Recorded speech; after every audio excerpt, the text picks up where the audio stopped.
Terima kasih saya ucapkan pada Tuan Pengerusi Majlis. Alhamdulillah, di pagi yang penuh barakah ini Allah Subhanahu Wa Taala mengizinkan kita untuk hadir dalam majlis forum kedua yang bertajuk Perpaduan Ummah menurut Syariat Islam. Pertamanya, saya selaku moderator pada pagi ini mengucapkan ribuan terima kasih kepada penganjur GASMA sendiri dengan kerjasama Majlis Agama Islam Perlis dan Jabatan Mufti Negeri Perlis dengan penganjuran program yang sangat bermakna untuk kita bincangkan demi melihat jalan penyelesaian terhadap isu-isu yang berbangkit berkaitan dengan umat Islam. Oleh itu,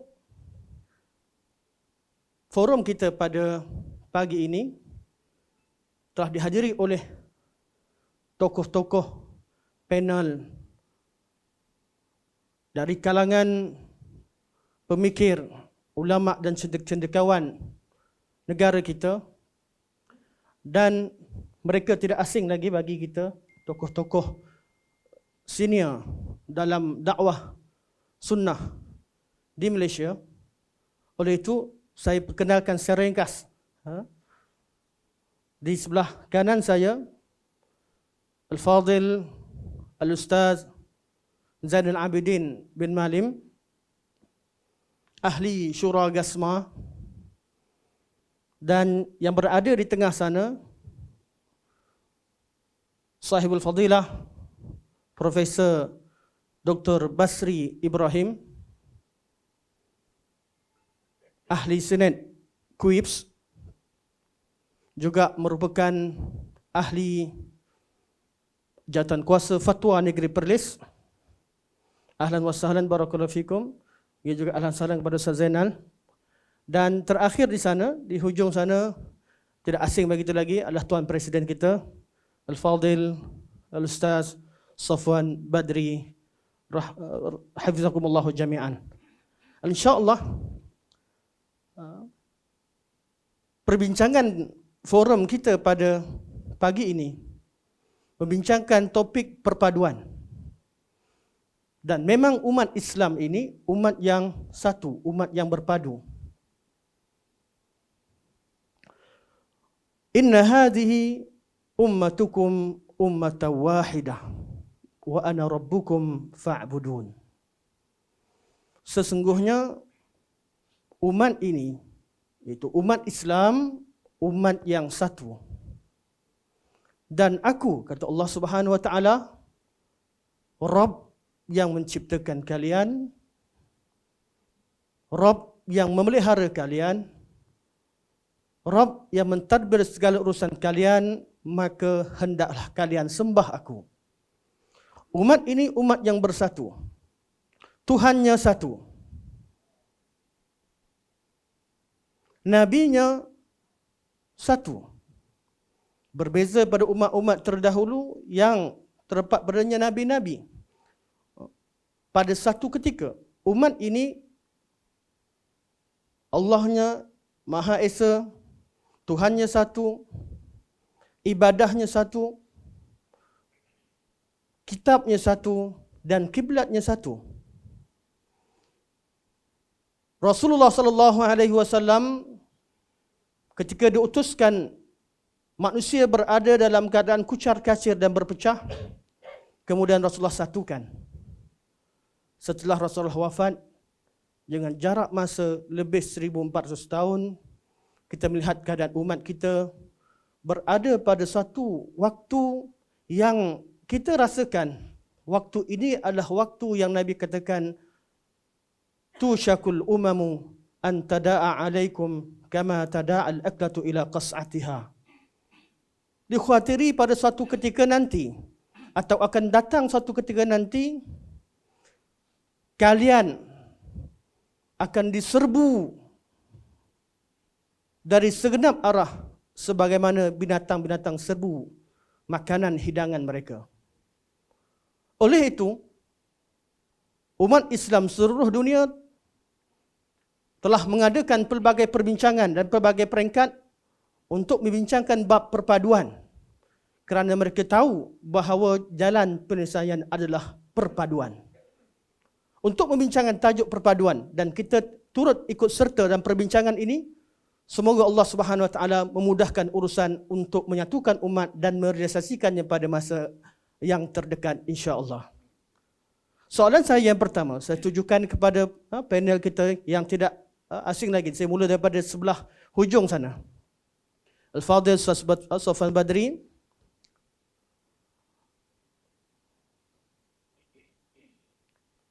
Ustaz, barakallahu fikum.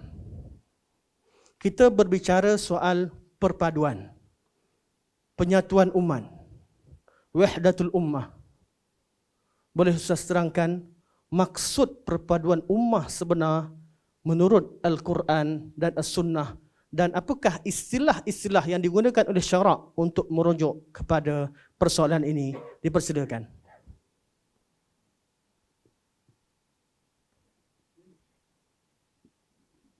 Bapak nak sini aja. Memandangkan kursi itu agak panjang, saya ini rendah, jadi tak selesa pula. Bukan saya salah kursi saya. Baik, bismillahirrahmanirrahim. Assalamualaikum warahmatullahi wabarakatuh. Alhamdulillahilladzi arsala rasulahu bil huda wa dinil haqq liyudhhirahu 'ala ad-din kullihi walau karihal kafirun. Wassalatu wassalamu ala rasulihil amin al-mab'uthi rahmatan lil alamin wa ala alihi wa sahbihi wa man iqtada bi sunnatihi ila yaumiddin, thumma amma ba'du. Setelah kita bertahmid dan bersalawat kepada baginda Rasulullah SAW, ucapan terima kasih kepada moderator pada pagi hari ini, akhun al-karim Abu Mubarak Ustaz Muhammad Syafiq hafizahullah, yang telah ditunjuk untuk mengatur perjalanan forum kita pada pagi hari yang mulia ini. Memandangkan, saya difahamkan bahawa kita ni dikejar ke ataupun mengejar masa, kerana pada pukul 3.30 nanti lebih kurang akan ada unit protokol untuk mengatur perjalanan penutupan pada malam nanti dan juga perasmian pembukaan ruda oleh pemangku Raja Perlis. So kita perlukan pada guideline daripada unit protokol. Soal itu kita akan ringkaskanlah perbincangan ini. Hadirin hadirat, ikhwani akhwati al-'izza, juga kita ucapkan selamat datang dan bergabung kepada ahli panel, kedua ahli panel yang kita sama-sama sayangi, Prof. Basri dan juga Ustaz Zainal Abidin bin Malim. Semoga Allah Subhanahu Wa Taala menjaga keduanya. Hadirin hadirat, merujuk pada topik yang kita bincangkan ini, saya percaya bahawa sebagaimana dimulakan oleh moderator bahawa topik ini bukanlah topik yang baru. Dia merupakan perkara-perkara yang diambil berat dalam agama kita ini sejak dari awal hinggalah hari ini, hingga yaumul qiyamah, atas perintah Allah Subhanahu wa taala. Persatuan ataupun perpaduan kaum muslimin berpadu dan bersatu di atas al-haq. Dan Allah Subhanahu wa taala melarang kita berpecah belah. Jadi bersatu di atas kebenaran dan berpecah belah ini merupakan prinsip yang agung dalam agama Islam. Allah Subhanahu wa taala berfirman dalam satu ayat kedua-dua istilah ini, yaitu perpaduan dan lawannya ialah perpecahan. Allah Azza wa Jalla berfirman pada ayat yang sama-sama kita sudah hafal, surah Ali Imran 103, A'udzu billahi minasyaitonir rajim, wa'tasimu bihablillahi jami'a wa la tafarraqu, ila akhiril ayat. Melalui ayat yang mulia ini kita dapat berbagai petunjuk.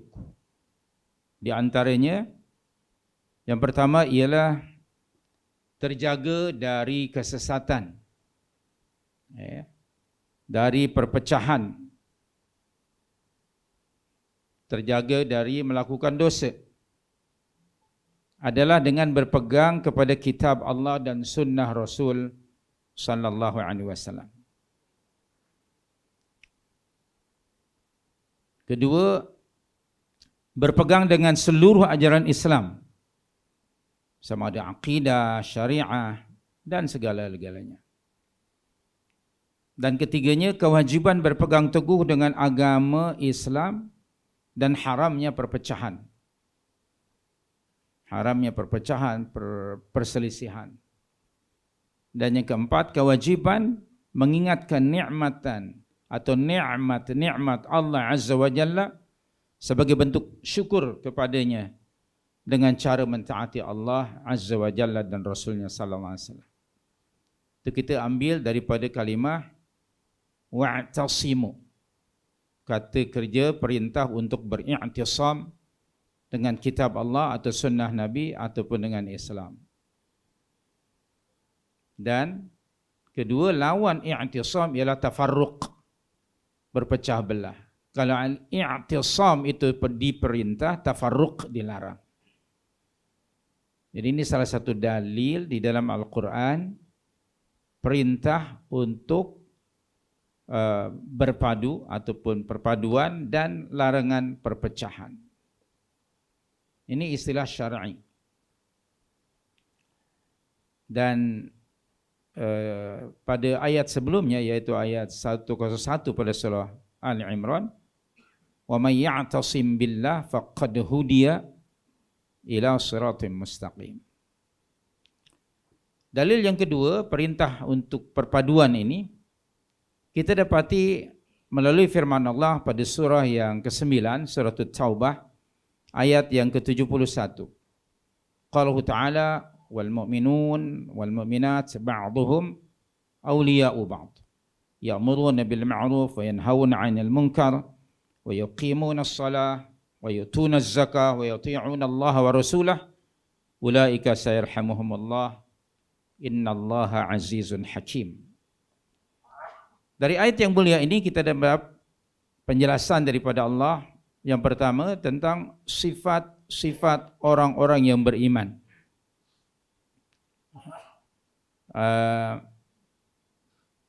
Dan yang kedua, sifat-sifat orang-orang yang beriman yang terpenting ialah al-wala. Ada kalimah aulia di sini. Yaitu kecintaan, pembelaan sebahagian orang-orang mukminin terhadap sebahagian yang lain. Menyuruh mereka kepada yang ma'ruf, mencegah mereka daripada perbuatan mungkar dan seterusnya. 2 poin pada surah 9 ayat 71.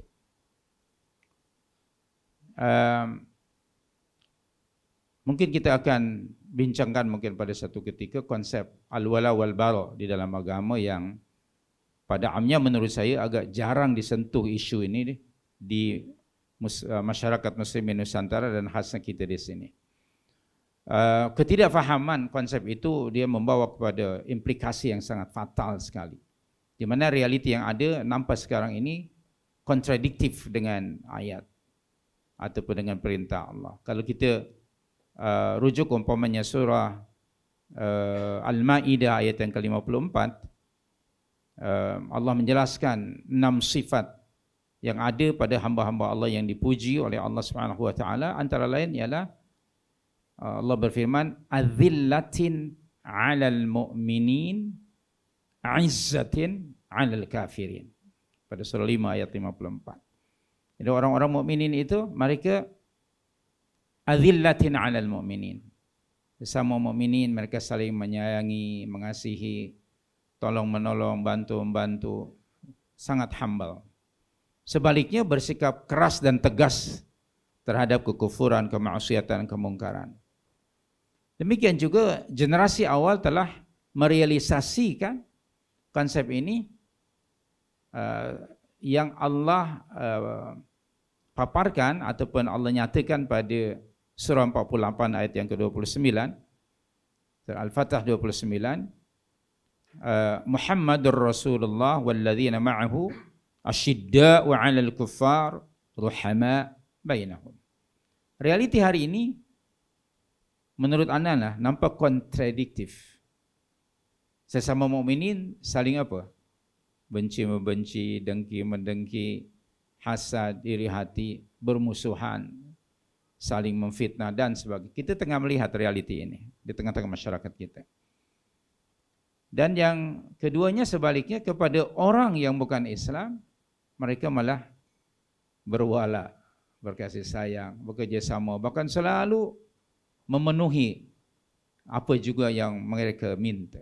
Ini realiti yang sangat kontradiktif dengan ajaran Islam. Kemudian juga pada surah Ali Imran ayat 105, Allah ada berfirman, wala takunu kalladzina tafarraqu wakhtalafu min ba'di ma ja'ahumul bayyinat wa ulaika lahum azabun azim. Sepetunjuk ayat yang mulia ini antara lain ya, haramnya perpecahan dan perselisihan di antara kaum muslimin ya, dalam agama Allah. Allah melarang kita wala takunu kalladzina tafarraqu. Kemudian kita juga ingin merujuk pada surah yang ke-6 ayat 153, wa anna hadza sirati mustaqima fattabi'uhu wa la tattabi'us subul fatafarraqu bikum an sabilihi dzalikum wasaqum bihi la'allakum tattaqun. Juga pada suratul An'am ayat 159 Allah Subhanahu wa taala berfirman, innal ladzina farraqu dinahum wa kanu syi'a lasta minhum fi syai' innama amruhum ila Allah thumma yunabbi'uhum bima kanu ya'malun. Dan begitu juga teman-teman kita boleh merujuk pada surah Ar-Rum ayat 31 dan 32. Kemudian pada hadis-hadis nabawi, misalnya hadis Al-Irbad bin Sariyah, hadis An-Nu'man bin Bashir radhiyallahu anhu, hadis Ibnu Mas'ud dan banyak lagi yang saya percaya bahawa kita tidak kekurangan dalil, tetapi menurut saya adalah kekurangan komitmen kita terhadap perintah Allah Subhanahu wa taala. Lalu perpecahan sekejap lagi. Perpecahan adalah sesuatu yang lumrah, tetapi Allah telah memberikan guideline apabila kita berpecah, tetap kita diperintah Allah untuk mengembalikannya kepada kitabullah dan sunnah Nabi sallallahu alaihi wasallam, sebagaimana kita tahu firman Allah pada surah An-Nisa ayat yang ke-59. Jadi kesimpulannya bahawa perpaduan dan juga perpecahan merupakan istilah syar'i.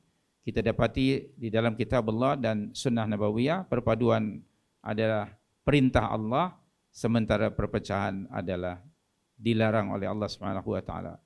Perpecahan yang dilarang ialah fil usul, bukan fil furu'. Adapun dalam perkara-perkara ijtihadiyah tidak dapat dielakkan adanya perbezaan. Namun perbezaan itu hendaknya tidaklah dijadikan sebagai hujjah untuk berpecah, tetapi sebaliknya untuk menguatkan lagi perpaduan di kalangan umat. Terima kasih, wallahu a'lam.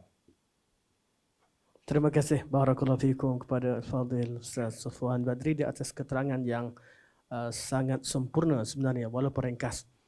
Saya tertarik dengan perkataan yang disebutkan oleh beliau, kita tidak kekurangan dalil, tapi kita kurang amal. Lafaz-lafaz yang disebutkan i'tasimu wala tafarraqu dan lafaz-lafaz yang dilarang ikhtalafu wala tafarraqu, dan ada qiraat wala tafarraqu, atau dan lafaz-lafaz ini sudah jelas menunjukkan bahawa kewajipan untuk kita berpegang teguh dan bersatu di atas Al-Quran dan As-Sunnah. Al-Fadhil Ustaz Safwan tadi ada sebutkan tentang di kata-kata akhir beliau. Kita perlu kembali kepada Al-Quran dan As-Sunnah. Namun tidak semua khilaf itu dilarang. Khilaf dalam perkara usul yang dilarang, khilaf perkara furu' atau fiqhi tidak dilarang. Saya kira persoalan ini merupakan satu pembuka kepada soalan saya kepada panel seterusnya, Al-Fadhil Profesor Dr. Basri. Doktor, boleh tolong bantu kita terangkan dengan lebih jelas perselisihan mana yang dilarang oleh syarak dan perselisihan dan perbezaan mana yang dibenarkan oleh syarak menurut Al-Quran dan As-Sunnah. Faltafadhal mashkuran ma'jura.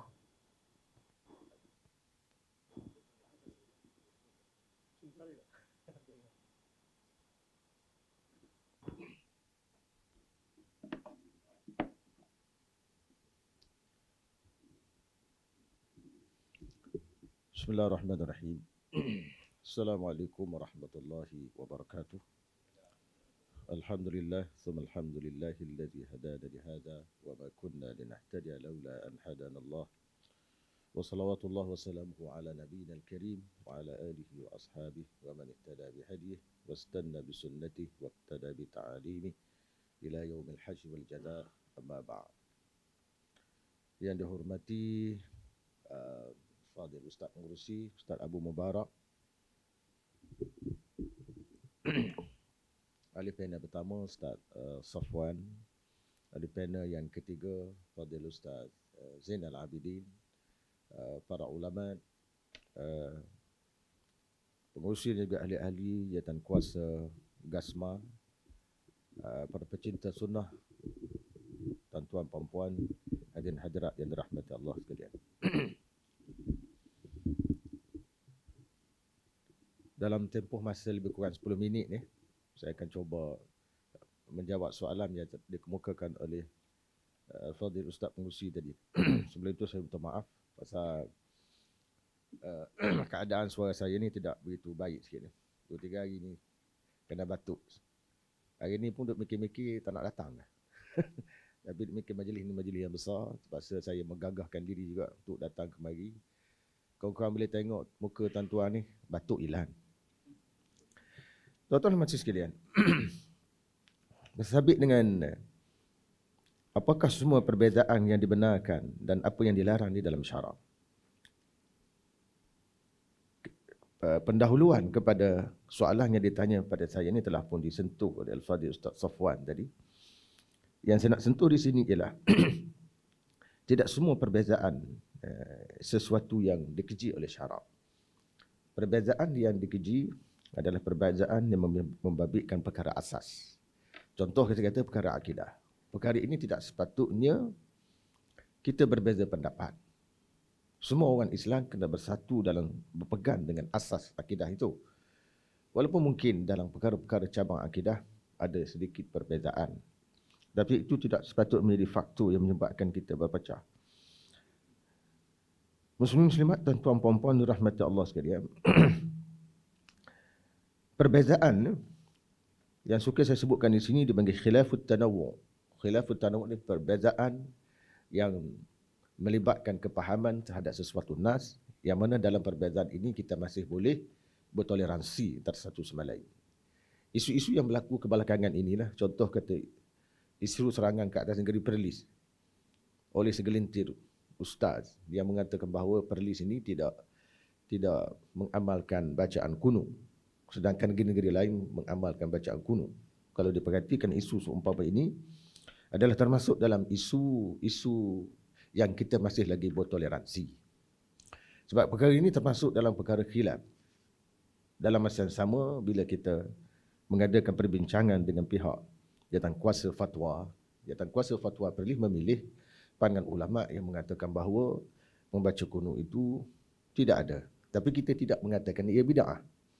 Kita kata dia tidak ada. Dan kita pegang pendapat itu kerana pendapat itu lebih kuat. Dalam masa yang sama kita menghormati pendapat dikemukakan oleh negeri lain. Ini bermakna bila seseorang itu masuk ke dalam negeri Perlis, dia kena hormatlah amalan yang diterima pakai negeri Perlis. Dan apabila keluar dari negeri Perlis, tuan-tuan, misal kata di sana, negeri saya sendiri di Terengganu, membaca kunut, kita bacalah kunut. Jadi, itu dipanggil perbezaan tanawwu yang tidaklah menyebabkan kita berpecah belah. Yang jadi berpecah ialah perbezaan tanawwu itu kita tukar menjadi seperti perbezaan akidah. Maknanya saya saja yang betul. Yang sana tak betul. Dan kita berkeras. Kalau berkeras setakat itu saja tidak mengapa. Apabila berkeras itu bertukar menjadi penggunaan kekuatan. Penggunaan kekuatan ini yang kita bimbang. Benda yang sepatut boleh ditoleransi di dalam masyarakat akhirnya bertukar menjadi pertumpahan darah. Ini boleh kita rujuk dalam abad yang keempat. Yang kelima dan yang keenam pernah berlaku pertumpahan darah, pertempuran kecil-kecilan dalam masjid. Jadi tuan-tuan boleh rujuk dalam buku saya berkaitan dengan krisis akidah yang pernah berlaku pada abad keempat, kelima dan juga keenam. Dan pada hari ini pun saya bawa lagi satu buku. Tajuk dia Fiqh Perpaduan. Yang telah saya tulis tahun 2020.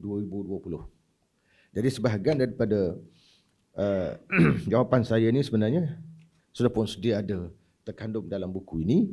Cuma saya nak sentuh sedikit realiti lah. Sebab asas yang disebut dalam Quran tidak ada orang mempertikaikan. Sekarang ni tuan-tuan pergi ke mana-mana sekalipun, tidak ada orang yang tidak mahu bersatu padu. Tak kira apa-apa pahaman. Hatta komunis sekalipun mereka nak bersatu padu. China nak bersatu padu. Rusia nak bersatu padu. Tetapi kita tengok yang menjadi realiti bersatunya banyakkan orang bukan Islam. Orang Islam masih lagi bersatu kita dalam arti kata bersatu di bibir mulut. Pada hakikat sebenarnya kita masih belum bersatu. Banyak benda lagi kita masih belum bersatu. Yaman. Dulu negara yang kita kata ada Yaman Utara, ada Yaman Selatan. Lepas tu berlaku peperangan, akhirnya bersatu. Tapi sekarang tercetus kembali perang. Sesuatu yang sangat menduka citakan kita lah. Syria pun berlaku benda yang sama. Sedangkan kita tahu perbezaan jenis ini sebenarnya dia bukan faktor yang menyebabkan kita bertempur sesama sendiri. Tuan-tuan tengok di negara kita ini perbezaan agama, contoh kita ada masyarakat Hindu, kita ada agama Kristian, Buddha dan sebagainya. Walaupun mereka dan kita tuan-tuan berbeza dari segi akidah, namun kita masih lagi boleh bertoleransi dalam perkara-perkara yang mempunyai kepentingan bersama. Contoh orang Cina kat negara kita, dia buka restoran, dia buka syarikat perniagaan. Kita pergi kat syarikat dia, kita beli. Sebab mereka ni akidah berbeza dengan kita. Tak ada orang mengatakan dia ni kafir, kedai kafir tak boleh pergi. Saya masih ingat tuan-tuan masa saya sekolah menengah tahun 1980-an, sekolah menengah. Masa tu ada ustaz-ustaz yang mengatakan bahawa tidak boleh pergi membeli kedai-kedai orang kafir. Zaman awal 80, tak boleh dibeli kedai orang kafir. Kerana ada segelintir tok guru pondok pada masa itu memfatwakan haram pergi beli kedai orang kafir. Sebab kalau kita beli kedai dia, bermakna kita membantu ekonomi dia. Dia motif dia satu saja. Dia nak suruh umat Islam sedar membangunkan ekonomi sendiri. Tapi apabila kita mengharamkan orang Islam pergi ke kedai-kedai bukan Islam ni, secara tidak langsung dia akan mewujudkan suasana kekeruhan yang berpanjangan sampai sekarang. Cuma kesedaran yang berlaku di hari ini nampak lain. Yang kedua, perbezaan yang sepatut dijauhi, perbezaan yang berbentuk pertentangan. Perbezaan berbentuk pertentangan. Contoh tuan-tuan, isu yang akhir-akhir ni lah, isu berkaitan dengan istirasah. Istirasah bil makhluk ataupun istirasah bil mauta. Minta tolong dengan makhluk ataupun dengan minta tolong dengan orang yang telah meninggal. Saya ingat tahun 80-an, 90-an tuan-tuan, dia tidak menjadi isu besar sangat di negara kita. Tetapi akhir-akhir ini saya melihat isu ini menjadi satu cabaran besar. Cabaran besar macam mana? Ustaz-ustaz yang kata, ustaz-ustaz yang mengatakan bahawa kita dalam berdoa, kita kena berdoa terus kepada Allah Ta'ala. Maka ustaz yang kata macam ni, dia anggap ustaz yang sempit, dia anggap ustaz yang fahamang ni, dia anggap sesat di dalam masyarakat. Jadi pelik, kita yang tidak pernah jumpa dalam 80-an, 90-an tidak pernah jumpa macam tu, tapi tiba-tiba hari ini ada. Sebaliknya ustaz-ustaz yang mengatakan kalau kita nak berdoa, kita kena pergi kubur si mati. Sebab si mati tu dia wali. Kedudukan dia dengan Tuhan tu dekat. Jadi kita bukan minta dengan wali tu, kita minta dengan Allah Ta'ala. Tapi berampatadakan dengan jah ataupun pangkat wali tu. Jadi benda tu telah diperjuangkan tuan-tuan. Diperjuangkan, bukan dibiarkan begitu saja. Kepalsuan ini kalau diperjuangkan, dia akan jadi kebenaran bagi golongan tu. Kebenaran ini tuan-tuan, kalau tidak diperjuangkan, satu ketika dilihat sebagai kepalsuan. Sebab tidak ada. Sebab tu Nabi ini Nabi benar. Maka Nabi berjuang untuk menegakkan kebenaran, untuk letak di atas. Jadi kalau kita tidak berjuang, macam kumpulan sunnah tuan-tuan, saya sangat berharap. Dulu saya pernah bercakap dengan grup mursyid. Bila saya masuk dalam kumpulan mursyid ini, supaya kita mengadakan dialog-dialog. Di samping kita mengadakan seminar macam ni, memperkukuhkan pegangan dekat dengan ahli, kita juga perlu mengadakan seminar sama-sama grup lain. Kita mencari titik-titik pertemuan. Sebab asas penting orang Islam kita tak boleh tolak. Keperluan berpegang dengan Alkitab tak boleh tolak. Keperluan untuk pegang dengan sunnah tak boleh tolak. Dan kalau tuan-tuan tanya berbagai grup yang ada di Malaysia, masing-masing memperakui kepentingan berpegang dengan kitab, kepentingan berpegang dengan sunnah. Itu tak boleh nafikan. Sebab dalam hadis dah disebut taraktu fikum amran lan tadillu ba'di ma tamassaktum bihima kitaballah wa sunnat nabi dalam Muwatta' Malik. Semua grup baca hadis ni. Semua grup baca hadis ni. Pada dasar negara kita saya nampak perpecahan yang berlaku di sini dia tidaklah serius sangat. Tetapi benda-benda cabang itu kadang-kadang bila dia angkat dia menjadi serius. Perkara cabang dia ada serius. Lalu benda yang tak sepatut serius dia anggap serius macam tadi. Dan baru-baru ni tuan-tuan sedia maklum apabila Datuk Mufti Perlis pergi ke kubur, baca doa aja di kubur. Itulah dia sunnah Nabi, pergi kubur untuk doa dan juga untuk mengambil iktibar daripada si mati. Tiba-tiba dah dia anggap terbalik. Dia anggap terbalik ini dipanggil kuburiyun. Dan kebetulan saya yang mengarang buku kuburiyun. Sedangkan kita fokus kuburiyah ataupun kuburiyun ini satu golongan yang keterlaluan dalam ziarah kubur mengatasi sunnah Nabi. Sepatutnya kita pergi ke kubur, kita doa betul lah seperti mana Datuk buat. Lepas tu doa okeylah, kita tinggal lah. Tapi mereka melihat ini adalah kuburiyun. Seolah-olah menggambarkan bahawa pergi dekat kubur, lepas tu kita bernasyid di kubur, minta itu, minta ini di kubur, merayu sana, merayu sini di kubur, kan? Duduk dalam tempoh masa yang lama di situ, itu yang dikatakan sebagai sunnah. Dah terbalik. Ini satu cabaran. Ini satu cabaran kepada ustaz-ustaz sunnah. Saya mengharapkan ustaz-ustaz sunnah kita di Malaysia ni memang menghadapi cabaran besar. Saya yakin di antara yang ada depan saya Ustaz Fadil, Dr. Abdullah Yassin, saya dipahamkan naik turun mahkamah satu ketika dahulu. Itu salah satu cabaran. Ya, saya belum naik turun. Saya naik tangga, saya turun tangga je. Naik tangga hotel, tangga masjid je lah setakat ni. Itu salah satu cabaran. Kemudian seterusnya, cuma tuan-tuan masih yang benda yang berkaitan dengan khilaf yang diharuskan, yang tidak diharuskan ini, yang perlu diperjuangkan ialah kita perlu pamerkan kepada masyarakat syarat-syarat sesuatu khilaf itu dikatakan sebagai khilaf yang harus. Saya tengok benda ni tidak didedahkan, tuan, tidak begitu dipamerkan kepada masyarakat sehingga semua orang boleh berkata, oh benda ni khilaf, benda ni khilaf. Nak menutup kejahilan dia kata benda ni khilaf. Dan saya cukup bimbang satu ketika nanti, contoh kita kata, dulu Amin Awadu, bekas syarah UAE, mengatakan bahawa wanita boleh menjadi imam solat Jumaat.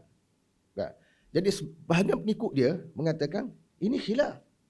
Merujuk kepada hadis Ummu Waraqah, tanpa menilai hadis Ummu Waraqah itu dia sahih tak sahih. Dan dalam konteks apa Nabi bercakap tentang hadis Ummu Waraqah tu. Tapi dia ada pengikut dia. Sehingga benda tu berlaku dalam bentuk praktikal di Amerika Syarikat. Itu tuan bayang. Jadi sepatutnya selain daripada kita memperkukuhkan pahaman tentang sunnah, baca tentang tafsir, tentang sunnah, fenomena ini juga diketengahkan kepada masyarakat. Apa dia?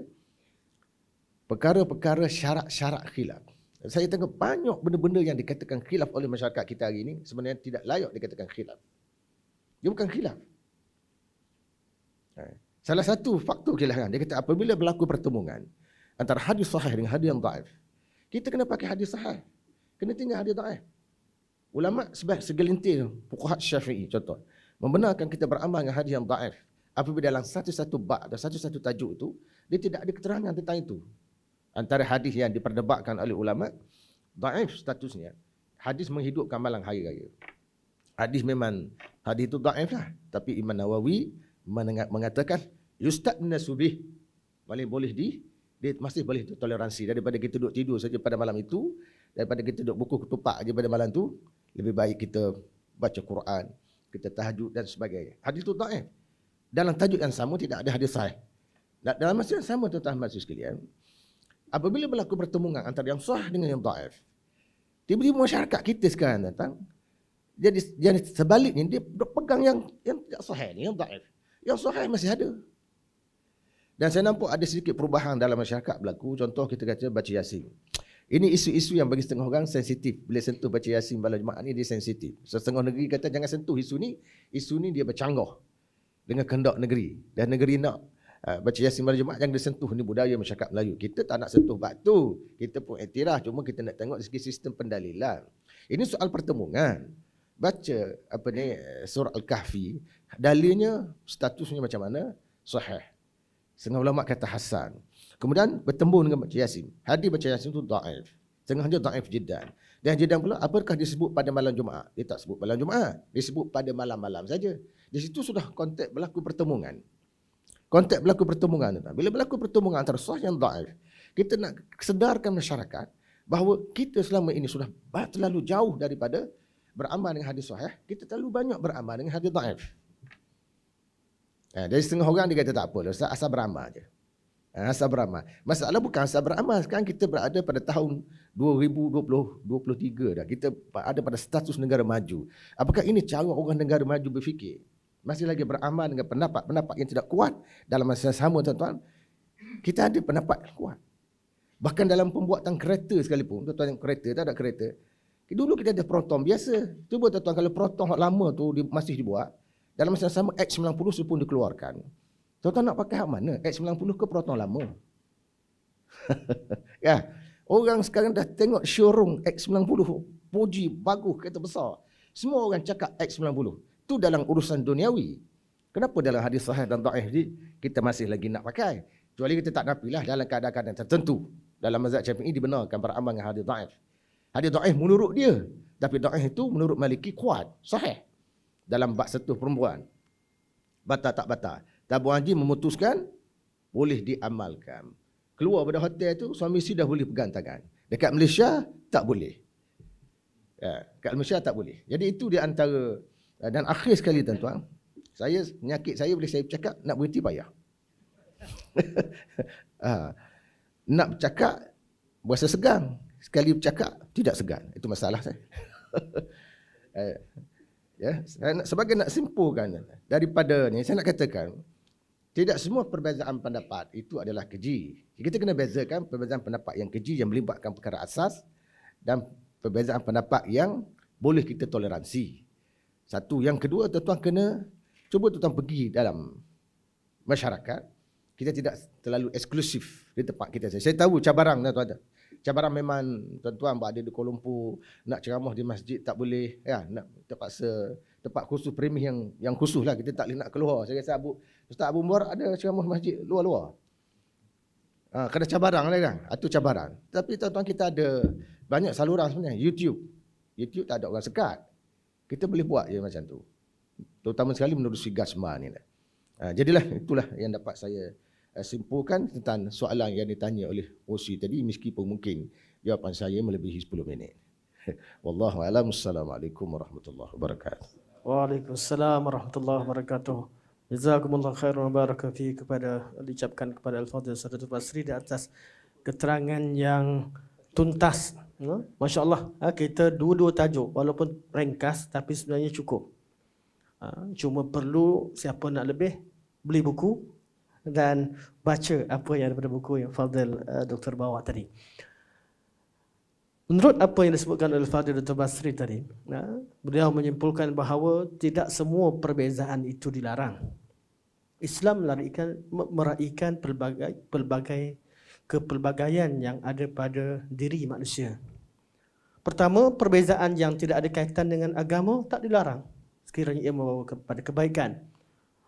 Betul-betul? Yang kedua, perbezaan dalam agama sekalipun ada perkara yang ada ruang ijtihad, ada perkara yang mujma' alaih atau yang nas ataupun ijtihad seperti yang beliau sebutkan. Perkara yang ada ijtihad pula, ada lagi khilaf yang muktabar, tak muktabar. Ada lagi khilaf yang boleh dibincangkan dan khilaf yang tak dibincangkan. Dan ada perbincangan-perbincangan. Oleh itu, kalau kita berbicara tentang soal penyatuan ummah, tidak bererti kita hanya satu warna. Artinya kita mesti satu, guru kita mesti satu, pandangan mesti satu. Cuma jangan sampai perbezaan yang dibawa itu berada di luar garis panduan yang diletakkan oleh syarak. Ini yang saya mampu simpulkan daripada apa yang disebutkan oleh Fadilatul Basri. Seterusnya, kita berpindah pada tokoh dan panglima yang ketiga. Al-Fadil Ustaz Zainal Abidin Malim, dan beliau mempunyai jasa besar pada diri saya sendiri. Beliau tak ingat, saya ingat. Waktu saya nak takdim Madinah, beliau antara orang tengah yang membantu saya bersama Dr. Fathul Bari. Masa tu kita kejar, beliau tak kenal lah beliau. Beliau nampak masa tu kita student dan minta, dan tazkiyah beliau lah antara tazkiyah yang saya hantar ke Madinah Munawwarah, dan beliau mempunyai kedudukan yang mulia dalam hati saya, dalam dan orang-orang yang terlibat membantu membawa saya ke apa yang saya ada sekarang daripada seorang yang tidak memiliki apa-apa. Jadi soalan saya tujukan pada beliau, Al-Fadil Ustaz. Kita bicara tentang soal perpaduan. Bincang macam mana sekalipun, yang saya pasti ada perpecahan. Kita bincang dan kita usaha macam mana sekalipun, pasti akan berlaku juga perpecahan. Allah sebut wala yazaluna mukhtalifin. Mereka akan terus-menerus berpecah. Dan Nabi sendiri kata, innahu ma ya'ish minkum fasayara ikhtilafan katsira. Siapa di kalangan kalian umur panjang, kalian akan nampak perpecahan yang banyak. Jadi berdasarkan kepada nas-nas yang seperti ini, perpecahan pasti berlaku. Dan ianya seolah-olah tidak tamat. Pada masa yang sama, Allah Subhanahu Wa Taala perintahkan kita untuk bersatu. Seperti mana dibacakan oleh Fadil panel pertama, wa'tasimu bihablillahi jami'an wa la tafarraqu. Allah suruh kita bersatu, dan Allah juga beritahu bahawa pasti kalian berpecah. Kelihatan seperti kontradiksi. Jadi soalan berat ini saya berikan kepada panglimanya, Al-Fadil Dr. Al-Fadil Ustaz Zainal Abidin bin Malim, falyatafaddal mashkuran ma'jura. Ustaz sedang di sini?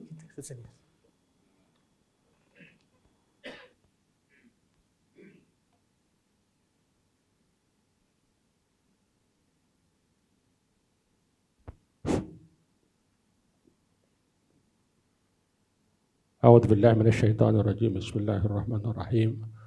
Assalamualaikum warahmatullahi wabarakatuh. Alhamdulillah wassalatu wassalamu ala man la nabiyya ba'dah. Amma ba'd. Alhamdulillah, kita bersyukur kepada Allah Subhanahu wa taala. Dengan limpah kurnianya kita temukan pada hari ini dalam satu forum ilmiah. Mudah-mudahan kehadiran kita Allah jadikan ikhlas karenanya, dan termasuk yang membentang dalam depan ini Allah jadikan ikhlas karenanya, sehingga Allah jadikan pertemuan insyaAllah pertemuan yang diberkati. Terima kasih kepada moderator dan kepada saudara saya Profesor Basri dan saudara Ustaz Safwan Badri. Pertanyaan ini sangat berat, jadi walau bagaimanapun mudah-mudahan Allah ringankan. Innahu la yasirun liman yassarallah. Kadang sesuatu itu nampak berat, tapi ya mudah-mudahan Allah mudahkan kepada siapa yang Allah mudahkan. Ustaz ni tak sebut, sebenarnya ada istilah akidah yang dikatakan iradah kauniyah, qadariyah dan iradah syariah dalam kehidupan ini. Hadirin dirahmati Allah sekalian, istilah ni setahu saya hanya digunakan pakai oleh orang-orang berpahaman salaf sahaja. Betul tak? orang pemahaman akidah salaf sahaja yang menggunakan istilah ini, yaitu istilah iradah kauniyah qadariyah.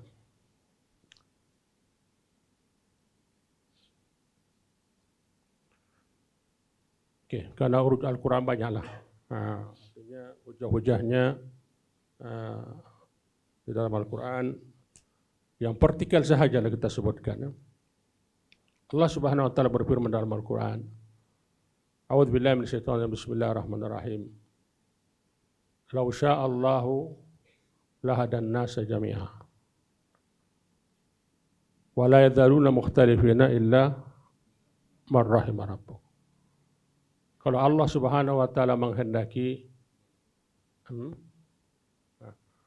Allah Subhanahu wa taala menghendaki, maka Allah sanggup memberikan hidayah kepada semua manusia.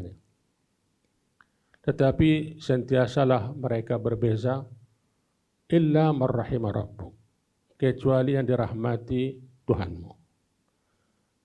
Pertama, saya ingin tekankan, mudah-mudahan kehadiran kita pada hari ini, pada sesi yaitu Multaqa Ghasmani, termasuk dalam golongan marrahim rabbuk. Kita hendaklah merasakan kita yang dirahmati Allah Subhanahu wa taala. Maksud ayat ini, Allah Subhanahu wa taala kalau nak menjadikan manusia ini semua jadi malaikat, Allah kuasa nak jadi kita malaikat. Tetapi Allah sudah tetapkan bahwasanya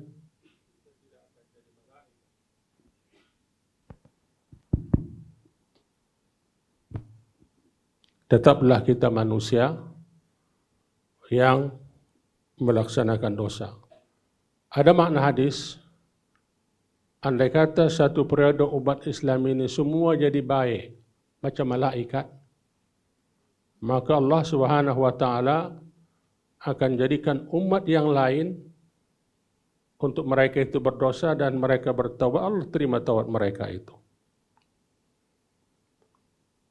Dalam hadis riwayat Tirmizi, ini ada juga hubung kaitnya dengan kauniyah.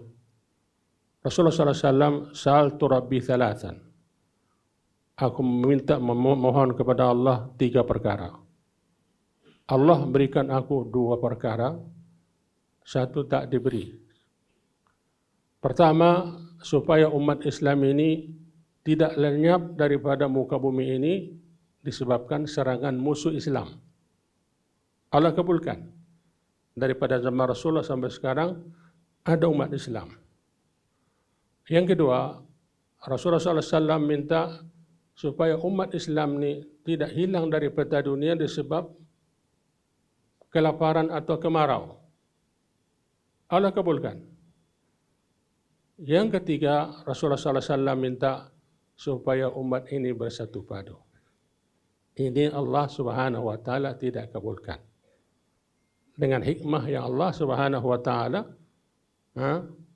kehendaki, yang perlu kita pelajari.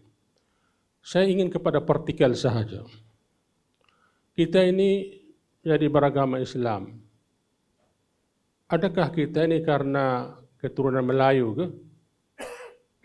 Mereka Hindu itu jadi orang Hindu, Cina jadi orang Buddhis karena dia Buddhis ke? Indah rahmati Allah, saya mendapati istilah ini yang biasa diketahui hanya orang-orang salaf sahaja. Dan perlu kita hayati. Maksudnya, kita dijadikan Allah Subhanahu wa taala beriman karena hidayahnya. Allah jadikan mereka itu kafir karena adilnya Allah Subhanahu wa taala.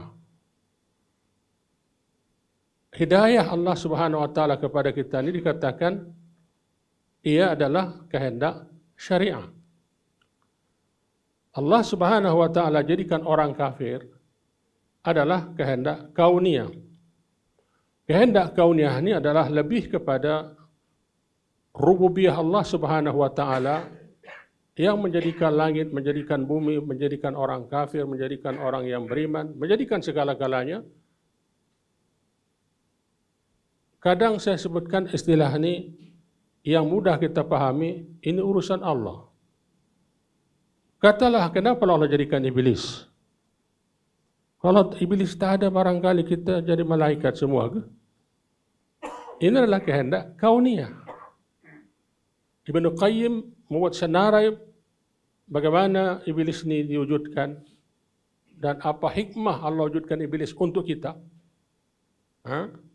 Maka maksudnya Allah jadikan makhluknya semuanya adalah mempunyai hikmah. Ada yang kita tahu, ada yang kita tidak tahu. Allah Subhanahu wa taala berfirman dalam Al-Quran, banyak dalam ayat-ayat yang menyebutkan bahwasanya termasuklah a'udzubillahi minasyaitonirrajim, tak ingat pula, tapi hanya adalah merujuk kepada Allah Subhanahu wa taala yahdi man yasha wa yudillu man yasha. Allah memberi hidayah kepada siapa yang dikehendaki dan menyesatkan siapa yang Allah kehendaki. Maka kehendak syariah inilah yang Allah Subhanahu wa taala utuskan para nabi, dari para nabi Adam sampai kepada Rasulullah sallallahu alaihi wasallam. Menurut riwayat Ahmad, Allah Subhanahu wa taala telah mengutus nabi-nabi, yaitu sebanyak 124,000 nabi-nabi, 315 atau 17 diangkat menjadi rasul, hanya 25 disebutkan dalam Al-Quran. Apa yang ditekankan dalam perkara ini yang penting kita tekankan sebagai ahli gasmani, yang saya rasa ramai orang tak tahu, anak-anak kita tak tahu, bahwasanya agama yang tertua adalah agama Islam. Daripada Nabi Adam AS sampai kepada zaman kita ini, asasnya la ilaha illallah. Atau kesimpulannya, agama Islam ini adalah agama tauhid. Selain Islam adalah agama syirik. Perkara ini takut orang nak sebut, terlalu keras. Itulah realis benar. Islam agama tauhid. Selain Islam adalah agama syirik. Para hadirin dirahmati Allah sekalian, hanya perlu kita nak dudukkan persoalan iman kita ini. Adakah kita menepati hidayah yang telah dipahami oleh para sahabat itu? Apabila kita sudah berada di situ, bersyukurlah kepada Allah. Dalam Al-Quran Allah berfirman, "Fa in amanu bimithli ma amantum bih, faqad ihtadaw." Kalau mereka kafir itu beriman sebagaimana kaum beriman, maknanya pada zaman Rasulullah SAW itu, maka itulah yang dapat hidayah petunjuk itu. Maknanya iradah syariah itu. Sebagaimana Allah Subhanahu wa taala sebutkan dalam surat Taubah ayat 100, "As-sabiquna al-awwalun minal muhajirin wal ansar walladzina tabauhum bi ihsan radhiyallahu anhum wa radu an." Dan seterusnya ayat itu. Kita tahu semua ayatnya. Yang mula-mula dahulu, yang awal dahulu, orang muhajirin dan ansar, dan orang-orang mengikuti mereka itu dengan baik. Harapan kitalah orangnya. Yang mengikuti sirah Rasulullah SAW itu dan para sahabat itu. Radhiyallahu an, Allah ridho kepada mereka. Inilah sebenarnya tujuan kehidupan kita ini, bagaimana supaya kita dapat ridho Allah Subhanahu wa taala. Apa yang perlu saya tekankan, kita ini nak memastikan adakah pegangan kita ini mendapati hidayah petunjuk itu menurut yang dibacakan tadi, yang kita 17 kali minta hidayah kepada Allah, ihdinas siratal mustaqim, dan Allah sebutkan wa anna hadza siratal mustaqim, Al-Quran ini. Benarkah yang kita imani itu bahwasanya mendapati ini? Jika kita mendapati itu, maka kita bersyukurlah kepada Allah Subhanahu wa taala. Kitalah yang dapat rahmat itu. Itulah kehendak syariah itu. Sementara saudara-saudara kita yang tidak sama dengan kita, katalah Asy'ariyah. Saya ingin menggunakan istilah ini. Apabila kita jumpa orang yang cacat, apa kita sebut? Ada kita panggil cacat. Itu ghibah. Ada hadis daif. Hadis daif ni tapi boleh beramal dengannya daripada kita melaksanakan ghibah. Kita semua tahu doa ni, yaitu alhamdulillahilladzi najjani atau afani mamma ibtalahu bih. Segala puji bagi Allah yang telah menyelamatkan aku daripada apa yang ujian kepada mereka itu. Semestinya demikian jugalah perasaan kita. Alhamdulillah, segala puji bagi Allah. Allah telah menyelamatkan aku daripada ujian yang berlaku kepada saudara-saudara kita, orang-orang sufi, orang-orang Asy'ariyah, orang-orang yang selalu saya sebutkan, mereka ini sebenarnya tak ada Tuhan pun. Sebab bagi mereka itu, Tuhan itu antara ada dengan tak ada. Jangan sebut ada, jangan sebut tiada. Ini adalah pendapat Abu Mansur Maturidi kan. Jadi yang dirahmati Allah, ini persoalan hidayah Allah Subhanahu Wa Taala yang penting kita rasakan, iradah syariah ni, supaya kita pegang perkara itu. Yaitu banyak Asy'ariyah. Yang perlu kita tahu, Tuhan mereka ini apa? Tuhan mereka tidak ada depan, tidak ada belakang, tidak ada kiri, tidak ada bawah, tidak ada atas, tidak dalam makhluk dan tidak di luar makhluk. Itulah Tuhan mereka. Yang mereka rasa mesti ini ditekankan dalam kehidupan itu. Kita semua tahu perkara ini. Dan saya pernah berpegang seperti ini. Hasilnya saya rasa kosong. Saya sendiri pernah berakidah seperti ini. Tapi hasilnya saya rasa kosong. Kosong. Maknanya Tuhan tak ada lah. Dan pernah saya berakidah bahwa Tuhan ada di mana-mana. Dalam diri saya ada Tuhan. Maknanya seperti masuk kepada Allah. Allah, ana al-haq, aku jadi Tuhan. Jadi kalau ada istilah pembesar seperti dahulu, jangan dalam-dalami pelajaran akidah ini boleh gila buatnya. Mungkin pelajaran inilah nak jadi Tuhan atau Tuhan tak ada. Bagi kita ahli salaf sangat mudah. Iqra bismi rabbik. Bacalah dengan nama Tuhan menjadikan dirimu. Aku ni makhluk Tuhan. Kita makhluk Tuhan ni, kita tahu kita ciptaan Tuhan ada satu nikmat yang besar. Nikmat yang besar. Maka saya lebih kepada partikel, tidak pada ilmiah, definisi-definisi kauniyah dapat ni, tetapi lebih kepada partikelnya. Apabila kita dalam syariat itu, inilah namanya kehendak syariah.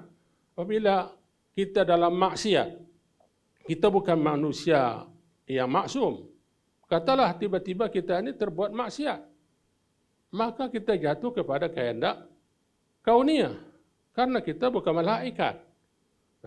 Maknanya apabila perbuatan itu dosa adalah lebih kepada kehendak kauniyah. Yang pada akhirnya, kita orang beriman ini akan kira amal ibadahnya kelak di akhirat. Mungkin ini dahulu, mudah-mudahan ada manfaatnya. Terima kasih. Terima kasih, Masya Allah, Tabarakallah, di atas keterangan yang sangat padat. Tuan-tuan dan puan dirahmati Allah, sebagai satu, bukan penambahan, sebagai satu ulasan, tuan-tuan.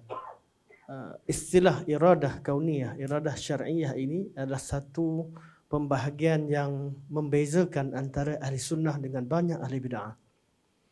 Kerana tidak membezakan antara iradah kauniyah dan iradah syar'iyah lah, inilah yang menyebabkan golongan qadariyah tersesat, golongan jabariyah tersesat. Mereka tidak bezakan kehendak Allah dalam penciptaan dan takdirnya dengan kehendak hukum syarak. Jadi kita temukan ramai orang tanya, kalian tak habis-habis dakwah Al-Quran Sunnah, Al-Quran Sunnah. Pengikut kalian berapa orang? Berapa orang pengikut kalian? Kita cerita tentang kita bertoleransi dalam segala perkara, tidak menceritakan soal tauhid, kita bersatu, kita boleh membenarkan pelbagai perkara, menyebabkan ramai orang ikut. Jadi mereka berhujah dengan kauniyah. Berhujah dengan kauniyah ke atas syar'iyah. Dan inilah perkara yang menyebabkan ramai orang-orang yang berdakwah berserta dengan maksiat dianggap benar berbanding dengan orang berdakwah dengan nas dan dalil kerana kurang pengikut tidak dipandang oleh ramai manusia. Jadi sebagai satu kata untuk membawa kita ke pusingan seterusnya berkaitan dengan iradah syar'iyah dan iradah kauniyah. Iradah kauniyah adalah apa yang Allah Subhanahu Wa Taala ingin ianya berlaku mengikut hikmahnya seperti mana disebutkan oleh Fadil Ustaz. Manakala iradah syar'iyah ialah apa yang Allah Subhanahu Wa Taala ingin kita lakukan menurut apa yang dikehendaki dalam hukum syarak. Jadi kalau kita jumpa, memang iradah kauniyah wujud. Di luar sana ada zina, ada arak dan ada pelbagai perkara haram. Tapi iradah syar'iyahnya Allah suruh kita jauhi. Itu adalah kauniyah dan syar'iyah. Bila kita sebutkan iradah syar'iyah dan persoalan berkaitan dengan perpaduan ummah, kita tahu bahawa perpecahan pasti berlaku di kalangan umat ini. Namun Allah Subhanahu Wa Taala mewajibkan kita bersatu padu. Artinya iradah kauniyah itu adanya perpecahan di kalangan umat dan Allah inginkan kita bersatu padu. Dan kalau kita tambah sedikit satu kaedah lain yang disebutkan oleh ulama bahawa segala yang berada dalam syariat ini merupakan satu perkara yang yutaq, yang mampu dilaksanakan. Mustahil ada dalam syariat ini satu pensyariatan perkara yang tidak mampu dilaksanakan. La yukallifullahu nafsan illa wus'aha. Dari sini saya bawa pada pusingan kedua. Kita ambil kesimpulan bahawa walaupun umat Islam berpecah, tetapi kita mampu untuk bersatu. Dengan garis panduan syarak iradah syariah Allah Subhanahu Wa Taala.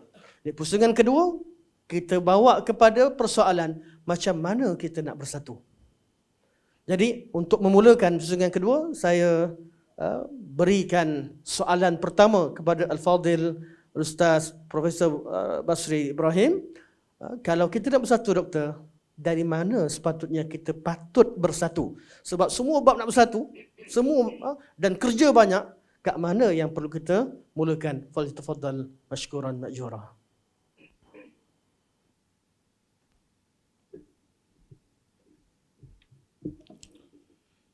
Terima kasih kepada Fadil Ustaz Musi. Saya tak boleh duduk jadi batu. Berdiri kurang batu sikit. Bagaimana saya sebutkan tadi, semua negara hendakkan perpaduan. Semua bangsa hendakkan perpaduan. Semua etnik masyarakat hendakkan perpaduan. Sama ada yang bertamadun ataupun yang tidak bertamadun. Cuma kita tidak tahu daripada mana titik tolak yang perlu kita mulakan. Itu isu. Jadi Rusia nak bersatu, mereka nak bersatu. Negara Arab nak bersatu, negara Islam nak bersatu, negara Buddha pun nak bersatu. Tapi daripada manakah persatuan itu dibina? Itu isu paling penting sekali. Ya, kita dengan Islam, kita dengan agama lain. Dari sudut semua agama nak mencari Tuhan. Okey, semua agama nak mencari Tuhan. Dari sudut teknik mencari Tuhan, kita lain daripada mereka. Kita lain daripada mereka. Itulah perbezaan antara kita dengan mereka. Jadi untuk menjawab soalan tadi, saya baca kembali ayat yang dibaca oleh panel pertama Fadil Ustaz Safwan, iaitu wa'tasimu bihablillahi jami'an wala tafarraqu wadhkuru ni'matallahi 'alaikum id kuntum a'da'an fa'alafa baina qulubikum fa'asbahtum bi ni'matihi ikhwana. وكنتم على شفا حفرة من النار فأنقذكم منها كذلك يبين الله لكم آياته لعلكم تهتدون. Berpegang teguhlah kamu sekalian kepada tali Allah, yakni agama Islam, dan janganlah kamu bercerai-berai, dan kenanglah nikmat Allah kepada kamu ketika kamu bermusuh-musuhan semasa jahiliyah dahulu. Lalu Allah menyatukan di antara hati-hati kamu sehingga kamu bersatu padu dengan nikmat Islam. Maka menjadilah kamu dengan nikmat Allah itu orang-orang Islam yang bersaudara. Dan kamu dahulu telah berada di tepi jurang neraka disebabkan kekufuran kamu semasa jahiliyah. Lalu Allah selamatkan kamu daripada neraka itu disebabkan nikmat Islam juga. Demikianlah Allah menjelaskan kepada kamu ayat-ayat keterangannya supaya kamu mendapat petunjuk hidayah daripadanya. Surah Ali Imran ayat 101 ni. Kemudian ada satu lagi ayat. Dalam surah Al-An'am ayat 153, wa anna hadha sirati mustaqiman fattabi'uhu wa la tattabi'us subula fatafarraqa bikum an sabili dzalikum wasaqakum bihi la'allakum tattaqun. Bahawa sesungguhnya inilah jalan-jalan agama Islam yang betul lurus, maka hendaklah kamu menurutnya dan janganlah kamu menurut jalan orang-orang yang lain daripada Islam. Kerana jalan yang lain itu mencerai-beraikan kamu daripada jalan Allah. Dengan yang demikian itulah Allah perintahkan kamu supaya kamu bertakwa. Al-An'am 153 Ali Imran 103, Ali Imran 103, betul kan? Tuan-tuan makcik sekalian, dua ayat yang saya baca ini, pertama ayat yang berbunyi wa'tasimu, satu bentuk arahan. Lepas pada wa'tasimu tu ada perkataan bihablillah. Ada dua isu penting di dalam ayat ini. Pertama, bersatu padulah, berpegang teguhlah. Mana kita kena bersatu. Tapi kita kena tahu titik tolak kita bersatu dari mana? Bihablillah. Kita tidak boleh bersatu kalau kita tinggalkan tali Allah. Tali Allah tu apa? Al-Imam Ibn Al-Qayyim antaranya menyebut dalam Madaris Salikin, jadi maksudkan sebagai hablullah itu antaranya ialah Al-Quran. Mana kalau kita nak bersatu, kita kena faham Al-Quran itu sendiri. Kena faham tafsir Al-Quran. Kena faham tuntutan Al-Quran. Jadi kalau begitu kedudukannya tuan, kita tengok pada Al-Quran. Al-Quran pertama dia membicarakan tentang perkara akidah. Hubungan kita dengan Tuhan. Percayaan kita dengan perkara yang gaib dan sebagainya. Yang kedua, Quran membicarakan tentang hubungan kita dalam soal pembentukan peribadi, pembentukan akhlak, hubungan kita dengan diri sendiri, hubungan kita dengan masyarakat, hubungan kita dengan bukan Islam. Yang ketiga, dia panggil hubungan yang berkaitan dengan hukum taklifi ataupun hukum yang dikenakan pada orang mukallaf. Jadi melibatkan urusan ibadah dan juga melibatkan urusan muamalah. Muamalah ni ada muamalah yang membabikan kita, muamalah dengan jiran, muamalah dengan orang bukan Islam, dalam sistem perniagaan, dalam sistem kehakiman, dalam sistem politik. Banyak bentuk. Jadi itu dia perkara yang disentuh oleh Al-Quranul Karim. Jadi benda tu kena faham. Menyentuh Al-Quran itu tuan-tuan, dalam konteks memahami tafsirnya perlu dipaham sedaya mungkin. Saya tengok, kalau tuan-tuan kaji sejarah pembelajaran ilmu tafsir di negara kita, ulama-ulama dulu tidak begitu menekankan pembelajaran ilmu tafsir. Saya tengok tuan-tuan, di masa zaman saya budak-budak, saya berguru dengan guru pondok ni, yang ditekankan dalam pengajaran dia tentang antara kitab Bidatul Hidayah, kitab tentang akidah Asy'ariyah seperti Ustaz Zainal sebut tadilah, benda itulah. Dan kita tidak pernah dedahkan ilmu tafsir. Bila saya masuk di peringkat diploma di UNIZA, masa itu guru yang diberi mandat untuk mengajar tafsir ini ialah Guru Haji Abdul Rahman Ahmad Al-Fatani. Mungkin tuan-tuan kenal tokoh ini yang dia adalah menantu kepada Syekh Wan Ismail. Dia Mekah satu, orang lama lah. Jadi dia balik daripada Mekah lebih 22 tahun, saya silap saya, dia menuntut di sana, balik dia terlibat dengan penubuhan Quzza, Kuliah Agama Sultan Zainal Abidin, dan dia memperkenalkan akidah salaf dan juga tafsir. Jadi kita mula belajar tafsir di situ. Dalam masa yang sama tu kan, di Terengganu pada masa itu, Tuan Guru Haji Abdul Hadi Awang memperkenalkan tafsir. Jadi kita mula faham banyak benda tentang Al-Quran tu. Yang selama ni kita faham Quran itu hanya fokus kepada tekan tajwid je. Wallazi. Takat tu je. Tak lebih daripada itu. Tapi bila kita pergi tu, kita nampak. Barulah kita nampak bentuk Al-Quran itu. Al-Quran itu adalah formula yang diturunkan Allah Ta'ala untuk orang hidup, bukan untuk orang mati. Tapi kita sebahagian hari ini menjadikan Al-Quran itu sebagai bacaan untuk orang mati. Anak nak kitab berkat. Kita cukup bimbang tentang gejala seumpama ini bertukar menjadi satu gejala yang pernah menimpa golongan Yahudi. Yahudi ini dulu dia baca kitab dia. Selesai baca kitab, dia ambil kitab, dia letak di atas tempat yang agak tinggi, di atas rak kan, almari, dan dia takkan baca lagi. Yang baca kitab itu ialah cicak masuk itu. Kita pun ada setengah. Saya ingat zaman saya budak-budak dah, mak kita kata, habis baca Quran, habislah Quran. Ambil Quran letak. Lepas tu baca pula pada malam Jumaat. Itulah budaya dalam tahun 70-an, 80-an. Sekarang Alhamdulillah. Pembelajaran tafsir berlaku, cuma dalam kita menyampaikan tafsir tadi, biarlah mengambil kira contoh-contoh semasa supaya dekat sikit dengan masyarakat. Jadi perpaduan kita bermula ialah dari sudut Al-Quran. Al-Quran menekankan perkara utama ialah persoalan akidah. Di Malaysia ni tuan-tuan, setelah masyarakat Melayu kita masuk Islam, kalau tuan-tuan kaji lah, secara tidak langsung masyarakat Melayu sudah pun beramal dengan sunnah. Dan secara tidak langsung masyarakat Melayu sudah pun bersatu padu. Tetapi bersatu padu kita itu dipanggil bersatu dalam kepelbagaian. Secara tidak langsung benda itu berlaku. Kita bersatu tapi kita pelbagai. Pelbagai dalam kita duduk dalam satu masyarakat. Dalam masyarakat kita tu ada bukan Islam. Tidak ada halangan untuk kita berinteraksi dengan mereka dalam perkara yang tidak dilarang oleh agama, membeli belah dan sebagainya. Itu benda yang tidak. Kita dah bersatu cara tidak langsung. Cuma sekarang tuan, ada lagi beberapa aspek yang mana kita lihat kurang menepati Islam dan kurang menepati sunnah Nabi. Yang tu kita duduk berjuang. Bukan kita berjuang untuk menegakkan sunnah dengan mendakwa bahawa kita lah satu golongan yang menegakkan sunnah, yang lain tidak. Tidak. Kita nak ajak masyarakat mendekati yang lebih menepati sunnah Nabi SAW. Kemudian dalam ayat yang kedua tadi disebut wala tattabi'us subula fatafarraqa bikum an sabili. Kita dalam menunaikan solat tuan, kita selalu sebut ihdinas siratal mustaqim. Al-Imam Ibn Qayyim menyebut perkataan itu ialah as-sirat al-ma'rifah, as-sirat al-mustaqim. Ya, maknanya kita minta bila kita tunaikan solat, kita sentiasa berada di atas jalan itu. Satu je jalan. Kita tak nak jalan yang pelbagai.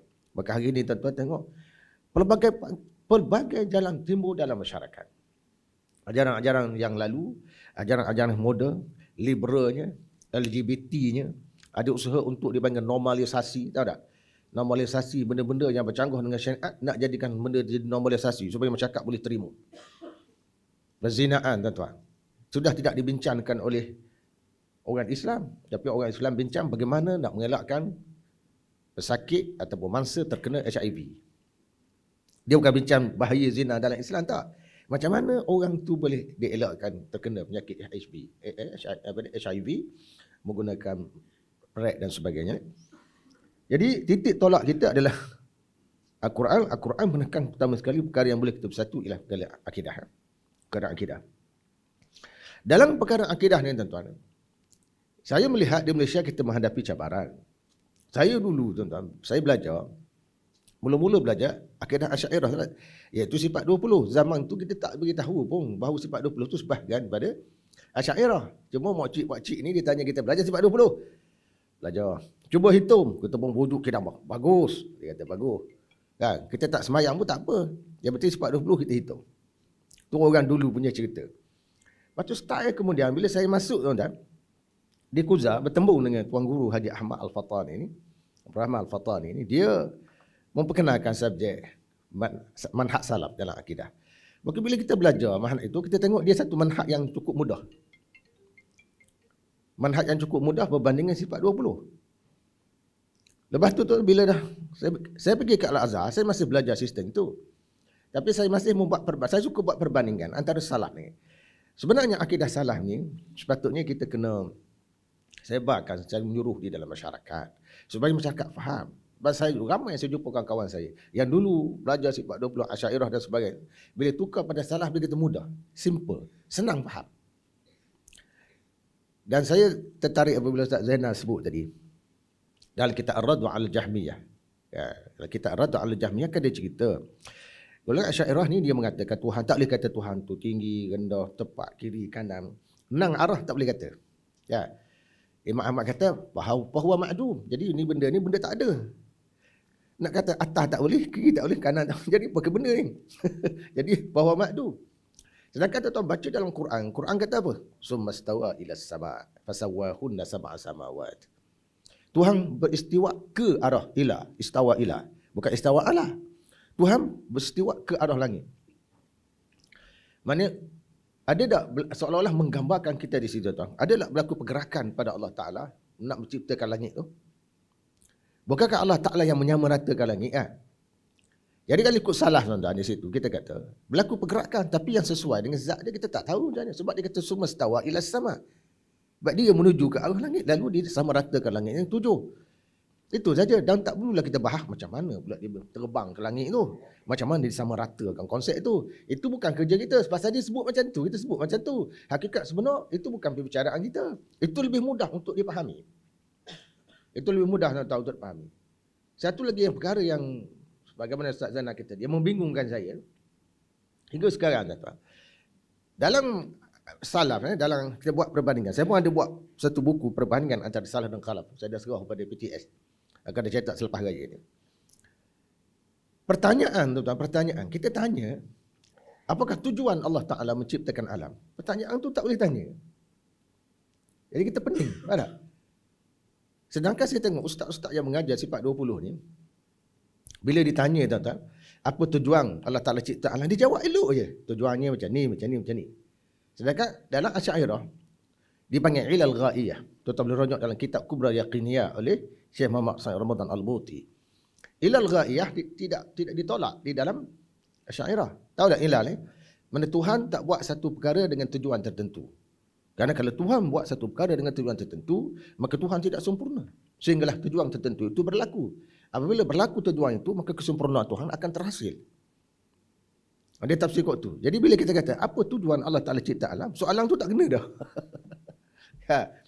Jadi itu yang mempeningkan kepala saya. Macam mana kita tak boleh tanya? Tujuan sedang aku belajar sains pun, sains mengajar kita tujuan ada ini, tujuan ni. Tujuan ni, tujuan. Buat macam ni, tujuannya untuk apa? Semua ada tujuan kan? Takkanlah Allah Ta'ala buat alam yang tak ada tujuan. Tak boleh kata dia ada tujuan. Kerana dia menjejaskan kesempurnaan Allah tu. Artinya Allah tidak sempurna. Selagi mana alam tidak diciptakan. Setelah alam diciptakan, baru kesempurnaan Allah Ta'ala berlaku. Tak pening kepala tuan-tuan. Jadi sekarang kita bawa sebenarnya, dia mudah je ikut salaf ni. Allah Ta'ala, dia ada tujuan. Tujuan tu berkaitan kemanusiaan, bukan ketuhanan.